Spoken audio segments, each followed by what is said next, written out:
Is the coaching staff better than last year's? Let's talk new hires and how they may fit into the Wisconsin scheme. That's next, Locked On Badgers.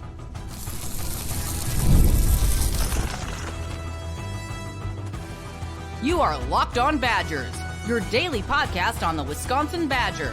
Part of the Locked On Podcast Network, your team every day.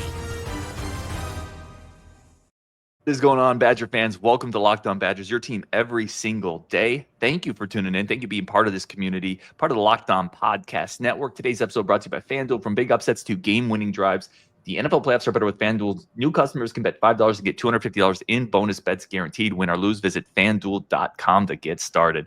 Let's bring on the great Mr. Curtis Holland. We are talking new staff hires. Is the staff better or worse than it was last year? Kenny Guiton, the new quarterbacks coach, obviously new receivers coach as well with Reid coming in. I want to start with this big picture question, Curtis, because that's kind of how we titled the show. Do you think the staff's in a better spot going into next year? So I'm gonna probably give you a non-answer here. We've been through this 2 seasons already. I do think that the hires that we had made last year were definitely improvements overall. I think, when you look at what we brought in with a Whitlow, with a Blazek, obviously the addition of Kenny Guiton, you bring in Alex Grinch too. I don't think Alex Grinch was a negative. I mean, he was only here for a year, but I don't think he actively hurt the team by any means. But you bring in 3 good coaches, so that's a good sign. But you look a year past that, you brought in Longo, you brought in Bicknell, Scruggs. I think he was a pretty good hire at the time, but obviously there were some issues there. So Mike Brown, I don't think he and Longo necessarily saw eye to eye. So there was definitely some failings there. And I think that goes back to something we talked about before. I think that when Luke Fickell got here, he made a lot of mistakes just right out the gate. I think he misjudged what he had on the roster. I think he misjudged what he could realistically accomplish with Wisconsin running a different type of scheme with an air raid. I think he misjudged maybe the level of overhaul that the roster truly needed in order to get to another level. So I think the moves that he's made in the last couple of years are him more trying to rectify that. And you kind of see it, again, experience this year with the firing of Phil Longo. And then you bring in a Grimes, you elevate a Cooper, you change the position coach of Guiton, and you add a Reid to the roster. So it's tough to say because there's not a lot of hype. There's not a lot of excitement around these hires, but I do think there are definite positives to the guys we're bringing in that I could see the vision of what Luke Fickell's trying to do with this team moving forward. So I think we are, and that's a very fair statement. I do think we are in a better spot though, because I think Grimes fits what we need to do much better. And I think he's going to align better with Fickell. I think they want more of the same things. I like that fit a lot. If you're removing Longo and you're adding Grimes, and we're going to talk about Guiton in a second, but I think that's an upgrade. I really like the hire of Cooper, and I like bringing Reid in as well. We're going to talk about him in a second. So I actually do think the staff is in a better spot going forward than they were last year, and it's primarily more cohesive, in my opinion. I don't know if you kind of get that vibe too, and I think it's because Fickell kind of said, "All right, no, I'm taking back over again. I'm making the hires that I want to make." I kind of went for it the first time through. Probably not the best decision of all time. So let's bring in guys that fit what I want to do so I can have a cohesive strategy, cohesive game plan, a cohesive team that's all pushing to the same objective. Yeah, and I think that's a great word, cohesive, because I think getting rid of is the wrong term, but yeah, like getting rid of Longo, I guess that is the right term. But bringing in Grimes, it feels like such a good fit for Wisconsin. Cohesive is a great word. Stylistic fit's a great word. I think he's going to get more out of what we need to do offensively. So I think that alone, the jump that we will potentially see there is worth. I think the positional coaches are interesting. We're going to talk about it, but I think that's a big move, and I think that helps a lot for Wisconsin. Let's talk receivers coach. So we haven't talked about it on the show yet. New receivers coach Jordan Reid comes in, played receiver at Ohio, so a MAC receiver, good career there, had like 1,400 career yards. Yeah, 1,600, I think. Yeah, I think he had 12 tutties too. Like, he had a good career as a receiver. Coaching at Western Michigan the last 2 years. What are your initial thoughts? Again, we don't know much about him, but what are your initial thoughts on Reid coming in to coach receivers? Yeah, my initial thoughts are there really aren't a lot of things on him. You can't really find, there's no really YouTube videos, things like that. You can kind of see with some of the other coaches we've hired, maybe where they've talked about the position groups or not a lot of coverage of him, right? And it was funny preseason before we played Western Michigan. I remember trying to look up something on Western Michigan in general, and it's actually incredibly difficult to find anything on that team. They have like no media, so I don't think that's necessarily unique to him. But the thing that I like about him is, again, he's a lot like some of the people we've been bringing onto this team. He's a younger guy. He's got playing experience at a relatively successful level. He seems to be hungry. He's a guy who's going to go out. He's going to recruit. A lot of the comments you're hearing are from people he's targeted on the recruiting trail, and maybe people that he's talked to in the past that all really seem to love him, which is always a good sign. So the players like him. Probably going to bring a lot of energy. I do think that the head coach, and I can't remember, as Lance Taylor at Western Michigan, I thought he was a pretty good judge of character. And when it comes to hiring his staff, he's former Saban, I guess you would say, not assistant, but like a grad assistant level, like former Saban QA guy. So, he probably has a decent judge of character in that way. So I like the hire. The thing that I don't think people are going to touch on a lot with him is that he was also a offensive quality assistant, and then assistant head coach or assistant offensive coordinator at Wake Forest when Sam Hartman was there. And that's when, they were running that slow mesh read. We played them in the bowl game when they still had Kenneth Walker. Yeah. And also, they went 11-3 in 2021 when he was there, or 2020, I don't remember, one of those years, and they ended up making it to the ACC championship game. So, he's got some experience around a winning culture. That's always a good thing, and obviously around some innovative, maybe a little bit older, but innovative at the time offensive game planning. Yeah, I like the hire. I think from a recruiting standpoint, that we talked about this before. I talked about this on my reaction to the Kenny Guiton show, which we're going to be talking about Kenny Guiton moving to a quarterbacks coach in a second with Curtis.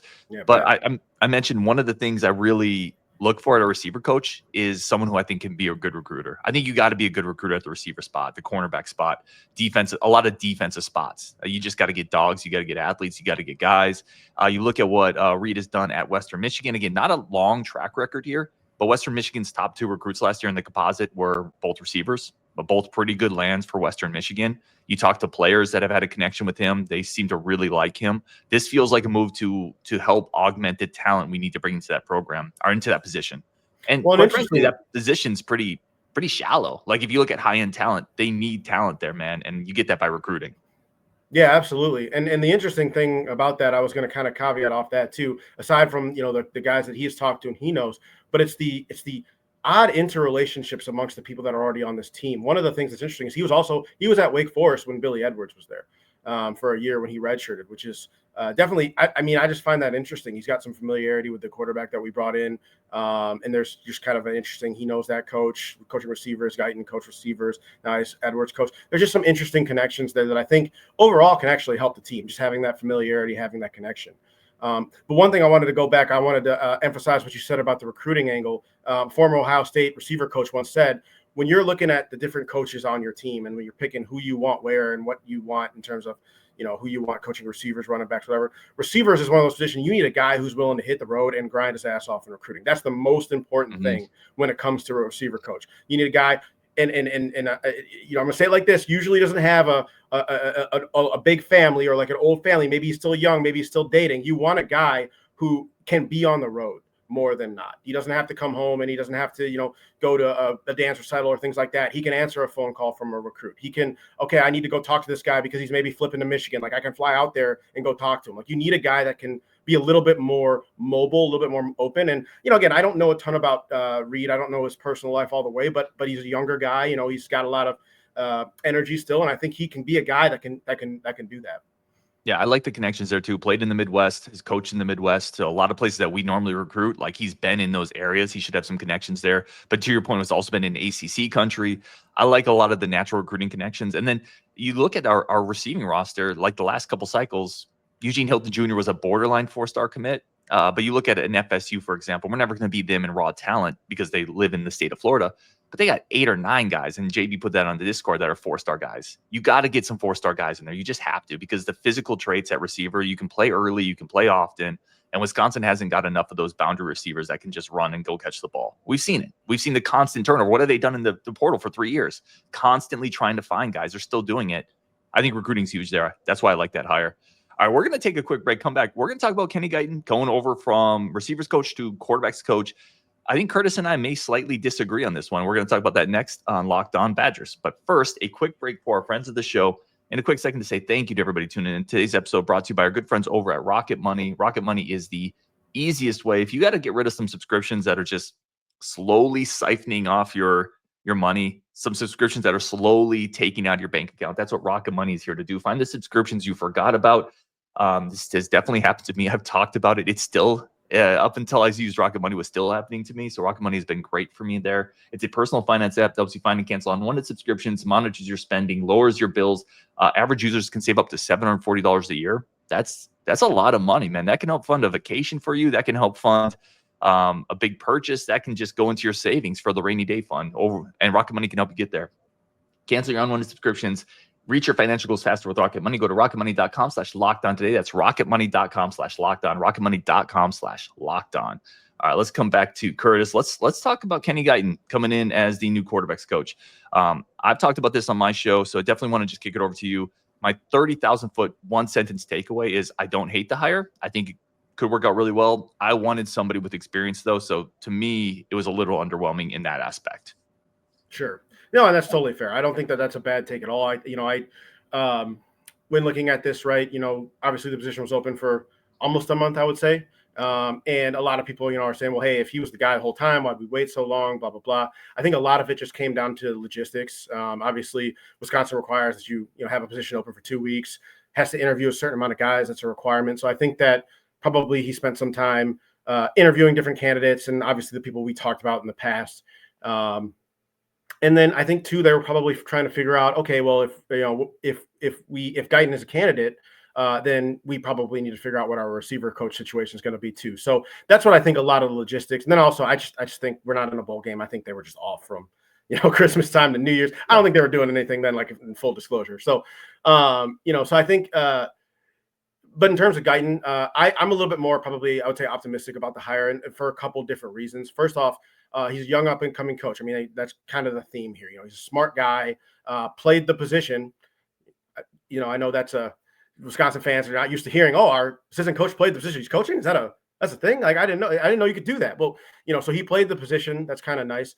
But he was a guy that I think connected well with his players, helped him develop. I think he's a guy that can be, have that energy, that passion, that vision that Fickle shares. He's fully bought into what Fickle's doing on the recruiting trail. That's huge to sell that vision, to sell that idea of what Wisconsin football is going to be.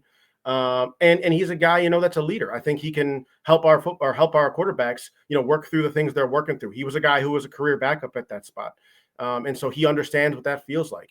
He played for 2 Hall of Fame coaches, and then he also played for Luke Fickell for that 1 year. He played 2 years under Tressel, 1 year with Fickell, 2 years under Urban, right? He played with Dan Mullen. He played with some incredibly good quarterbacks and incredibly good systems. So he's a smart guy. He picked up the offensive system we ran with Longo and well enough to be able to call it for a couple games at the end of the season, right? He was the interim offensive coordinator at Arkansas when they fired their offensive coordinator halfway through last year. And the only feedback he got from the Arkansas people is that they loved him. They were sad when he left. So he's a guy I think that's got a lot of potential.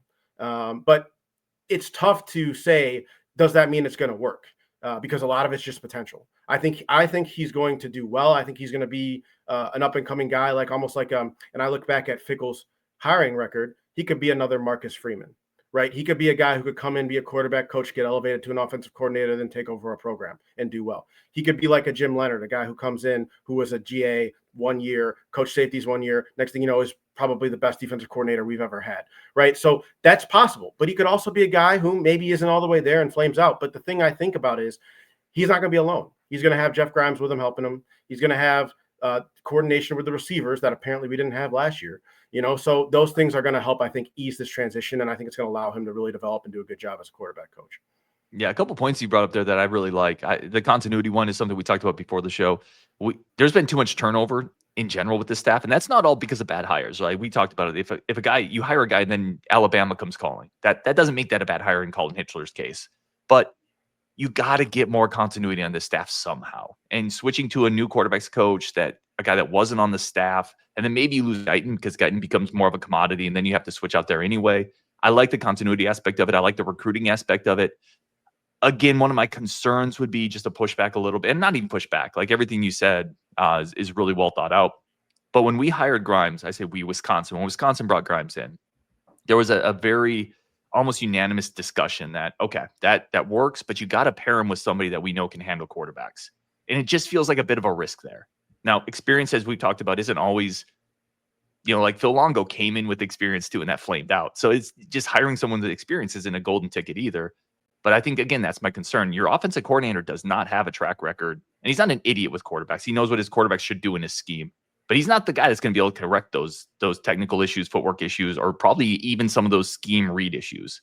And you got to hope Guiton can be that guy.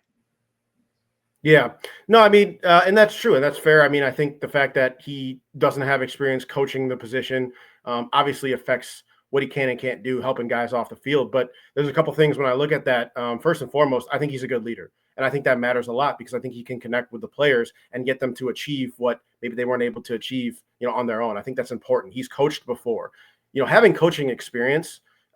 Obviously, having specific position coaching experience matters, but being able to have coached and coach college kids, you're not really changing a lot other than just what you're focusing on each day. It's still a lot of most of the job of a college coach is to get the kids to care, right? If you get the kids to care, then they'll naturally work on and improve the things they need to work on and improve on. And that's the most important thing. Having managed college kids when I was at college, having ran a college team, I could coach them till they're blue in the face at every technical. I knew a lot of things I needed to do to coach.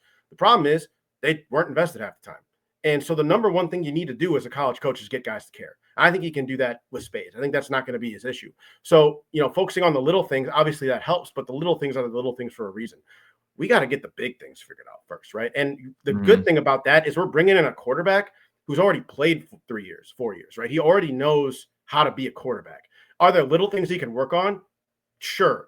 But we need you to get a third down, dog. We don't need you to be perfect, in the pocket, Tom Brady, passing with perfect form or doing these perfect things. Dog, we need you to just go run and get a first down. However you're going to figure that out, just do that, right? So I think that there's an element of could it be better? I think it could be better. But I look around again at the potential offers that we had on the table or the guys that we were looking at from a quarterback coach perspective. I don't know where I'm sitting here saying, I would feel better with that person. I think some names that we had floated out there, like a Corey Dennis might have been a potential look at. I mean, who knows if he was someone we really looked at.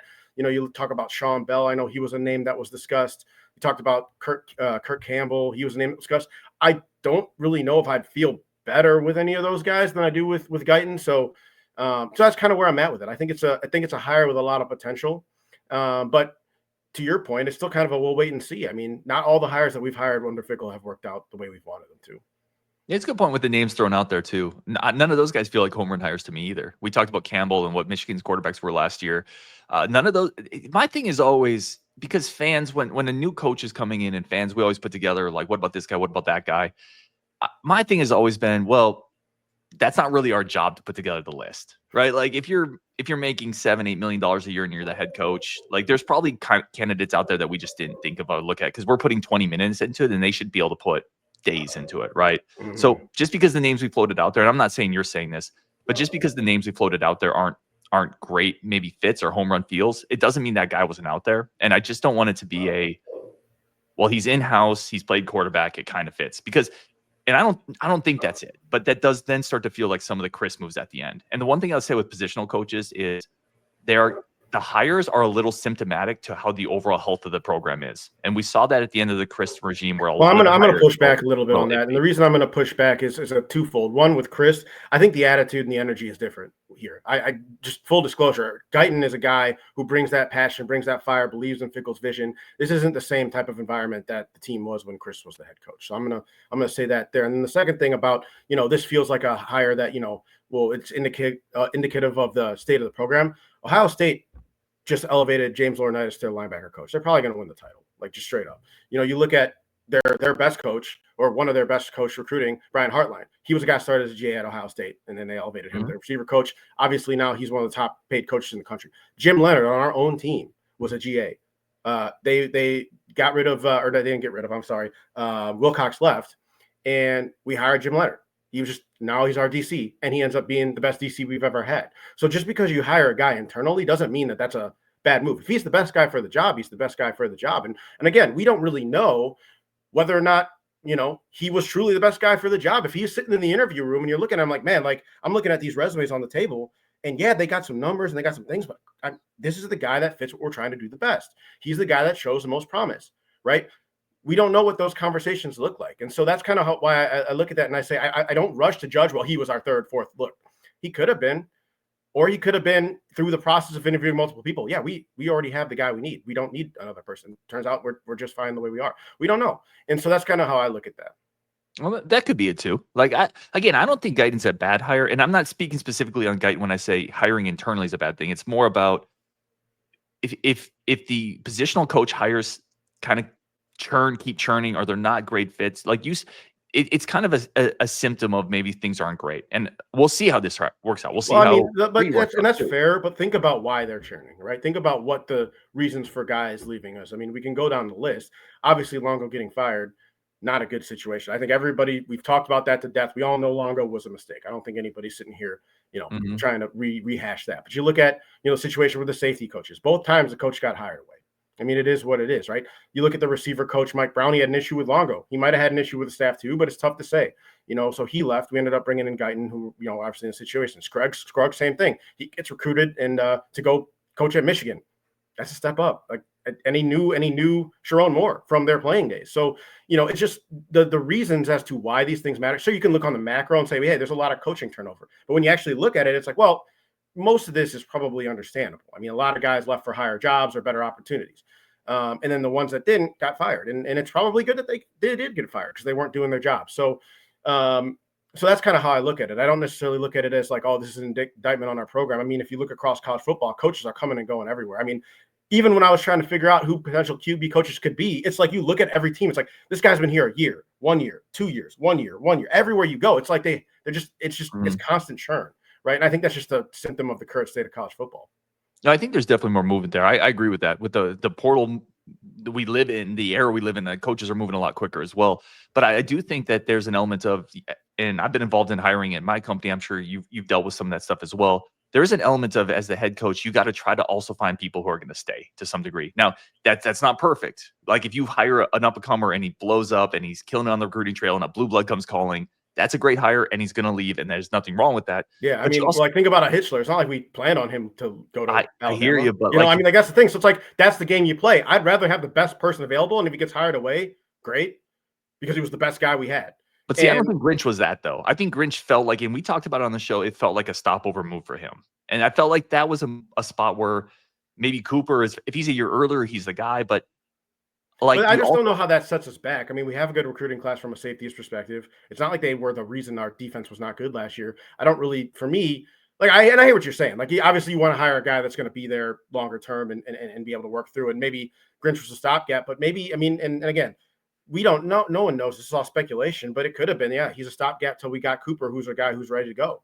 And so we can obviously talk about Cooper next, but that just goes back to my point of saying, like, when you look at something on the aggregate, like when the national media looks at Wisconsin right now, I've seen so many headlines. This program is in shambles. It's falling apart. Stuff's going crazy. They can't keep their players. Guys are getting sued. Who the hell knows what's going on, right? But when you actually look at it, it's like, well, there's actually like reasons for all of this. And so you can break it down and say, well, this is why this situation happened this way. This is why this situation happened this way.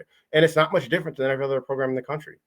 no, there's a lot of turnover. I agree. I think though, if continuity is part of the selling point for a guy like Guyton, then continuity at other spots should also, it just should be in the factor, is all I'm saying. Like when you hire people, you should be trying to find that continuity that can help grow with the program as well and become that Cincinnati staff or become kind of that Notre Dame staff, which is never going to be fully intact. You're always going to lose guys. But I do think the level of turnover, for many of the reasons you talked about, are completely legit, but it's also too much. And I do think it impacts the program to some degree. All right, we have to take one quick break, come back. We're going to talk about Jack Cooper as well. And I just kind of want to ping Curtis on, like, this offseason's kind of wrapping up to some degree, where he thinks we're at right now. That's coming up next on Locked On Badgers. First, a quick break for our friends of the show. And a quick second, as always, to say thank you for tuning in. All right, coming back with Curtis. Let's talk Jack Cooper. We haven't had a chance, you and I, to talk Cooper, the new safeties coach, former defensive coordinator at Rhode Island, kind of taking over from Alex Grinch, who we've talked about a lot. What are your kind of thoughts on Cooper elevating to safeties coach there? Yeah, I mean, I like the fact that he's a defensive coordinator, right? I mean, I think having the ability to like think about the defense as a whole, especially from that safety spot, I think is a really good idea. I mean, obviously Jim Leonard being a safety coach, defensive coordinator, that was something that I think was very helpful for our team. And this, to me, is exactly the conversation we just had, is continuity, right? You're bringing in a guy who has been on the staff for 2 years. He knows the players love him. The parents of the players love him. That's huge. You want that. I mean, there's other things going on that with the parents. So you want to make sure that stuff's in a good spot. And I think that's definitely something that's good with him being our hire. And so, yeah, I like it from the continuity perspective. I like it because it got a big picture view. He's learned from a Hitchler. He's learned from Grinch. He's learned from the current staff now. So I think he's going to be a good hire for us. I think he's, again, goes with the theme of, younger guys that can kind of come up with the squad. And I think, to your point of continuity, that's kind of how you got to do it. These are guys that, and it's similar to our recruiting situation, especially with, and then you think about Max and Pat too. I think what Fickell is doing is he looks for guys he sees potential in, right? He's been coaching for forever. He knows what good looks like. He's been on national championship staffs. He knows what good players are. And I think he knows how to identify talent. And so what he does is he goes and he finds younger guys and he's like, I'm going to invest in you when you're here, right? And it's kind of like the players we recruit. Like when you're the first guy in the door for a player, that means something. I'm the first one to believe in you. Now all of a sudden it's the 8th hour and you got Miami coming. Like, dog, I've been believing in you since day one. Like, and I think it's a lot of this with the people he's bringing on the staff. So, I think building our staff from sort of a younger age up, you get the guys who are hungry, who buy into what Fickell's doing, which is vitally important. You need everybody rowing in the same direction. I think you get guys who connect with the players in a way that maybe some of the older coaches started not being able to. I'm only 32. I always make the joke that I identify more with my parents' generation than the generation currently in college, to give you perspective on like what that relationship is like. So, and they're guys who, like I said, Fickell gave them their shot. So going to your continuity piece is like, why would I leave the guy that gave me my shot unless I'm truly him and I'm going to Alabama in a year? Like, that's kind of what I look at. So I think it's a great hire. I think it shows that we're trying to stay internal. We're trying to build from within. We're trying to keep our culture together of what we're trying to build and what we're trying to achieve. And I think that those are all good things. I didn't know you were that young, by the way. Yeah, that's good for you. Like, hold on to that. I agree. Like everything you said there, I echo. Like I love the DC experience as a safeties coach because that's the one spot on the defense. You kind of have to have a whole view of what's going on, the other teams, how they're trying to exploit you, how they're trying to find mismatches. I love the story. Like it's an East Coast guy. He was a DC at Rhode Island. They had good success there, and then he rolled the dice, became a kind of an assistant here, and like has worked his way up. I think those type of guys trend well. You find someone who's worked his way up. He was a DC. I love that. The players like him. The coaches like him. I know the parents like him as well, as you pointed out. I think that's a great hire. Let's finish on this. From when the Minnesota game, for like when the season ended to right now, do you think this has trended well? Like just a general thought of where is this trend line gone for Badgers football this offseason, in your opinion? Like big picture. Sure. So there's kind of two perspectives on this. One, I think it has trended well. Just objectively, I do think that the moves that were made were the moves that we probably should have made. I think that hiring a Grimes, to your point, we talked about this earlier, fits what we want to do as a Wisconsin team. I think we brought in pieces on the offense specifically to fit what we're doing there. Defensively, you see us adding a ton of mass, a ton of size, and a ton of experience on the interior, right? And I think that was where we struggled last year. We didn't have a lot of interior. So you add that in order to shift to more of a defense that I think fits what we want to try to do in the Big Ten, playing against teams that have a lot of power run games, a lot of elite teams in that way. I think that's the good thing. I do think obviously losing some people on the defense, maybe there was a few guys that we lost that we really didn't want to, and obviously that led to more things. But overall, I think in terms of the moves that were made from a coaching perspective, the moves that were made from a transfer perspective, are good moves. They look like that on paper. I'll reserve my judgment. We've been optimistic for 2 years now, so it's tough to sit here and say, oh yeah, we're for sure going to be better. But on paper, it's what you would want to see. I think where a lot of the negativity is just honestly the discourse in the media. I think a lot of people are rightfully pissed off that this is the first time in 22 years we didn't make a bowl game. Right? Wisconsin always makes a bowl game, right? That's what Wisconsin is. We are bowl game you. Like we go to bowl games. That's what we do. And we didn't this year, right? And there's a number of reasons for that. Going back to, I think there were some coaching mistakes, and I think there were some things that we could have done better. I think we lacked some talent in certain positions on the field, and there's a lot of reasons for that. We've talked about them ad nauseum. And I think our schedule was incredibly difficult. Again, there's a lot of reasons as to why we didn't make a bowl, but I get why the media and why fans might be a little bit more upset in the sense that like, hey, like, Fickell comes in, he's an outsider. We get rid of the guys that we've known kind of wildly out of the blue. And if you're not really kind of in that world, it's tough to understand why that is. And now you see a team that goes on the field and gives up 160 yards on the ground. Like, bro, what are we doing? Like, and so I get that. I get that perspective. And I totally understand where people are coming from there. So I think the discourse around the team has not been great.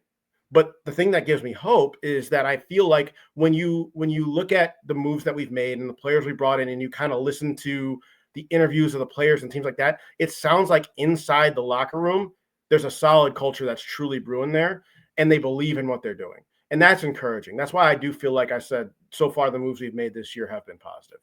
Yeah, and I'll add on to that as we go out. I think that was well said because I agree with you. I think it's trended positive this offseason. You'll hear a lot of, and it's not misinformation, but you'll hear a lot of stories and clicks and words from people who are leaving, right? And it's generally not always the prettiest picture. But I can tell you from talking to players that are still there, there's a lot of guys excited. There's a lot of guys in that locker room that are bought in, and those are the things you're not going to hear in the media. Those are the things that aren't going to get out there. And you and I have talked about that.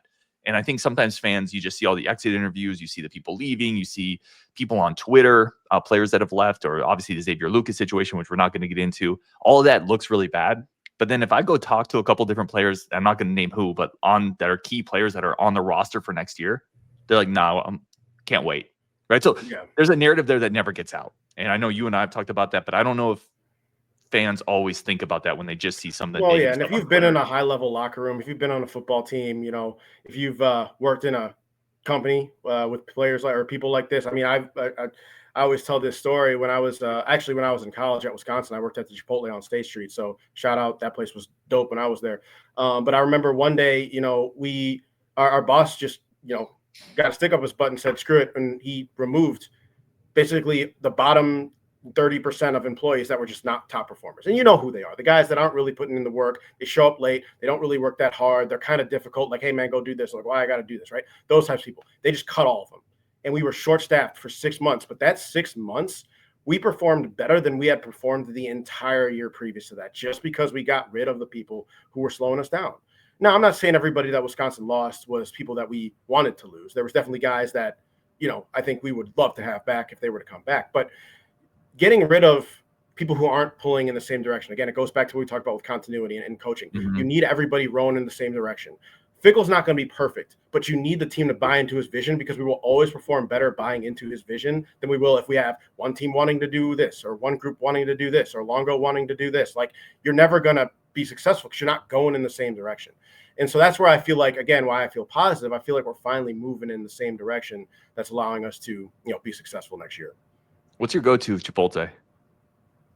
Oh, man, that's changed a million times. So when I worked there, like, you could get free meals. And so we figured out how to game the system. Like, I'd get 2 free meals a day, because you do one where it was like one manager was there. And so you get a meal with him. And then the next one, oh, yeah, I didn't have my meal yet, so I can, let me get this to go. But I would say probably now I've been really into the barbacoa. I'll get barbacoa with white rice, black beans, tomatoes, cheese, lettuce, sour cream. That's been my more recent go-to, I'd say. Dude, the barbacoa is phenomenal. That's been my go-to lately too. He is Curtis. I am Ryan. It's been Locked On Badgers. When you're done here, go check out Locked On Big Ten, Locked On College Football, the biggest stories on those platforms. We will talk tomorrow. Got, I think, Nick Osen coming up this week. I think we have a couple guests coming up this week, but great week of content as always on Wisconsin, and we'll talk later.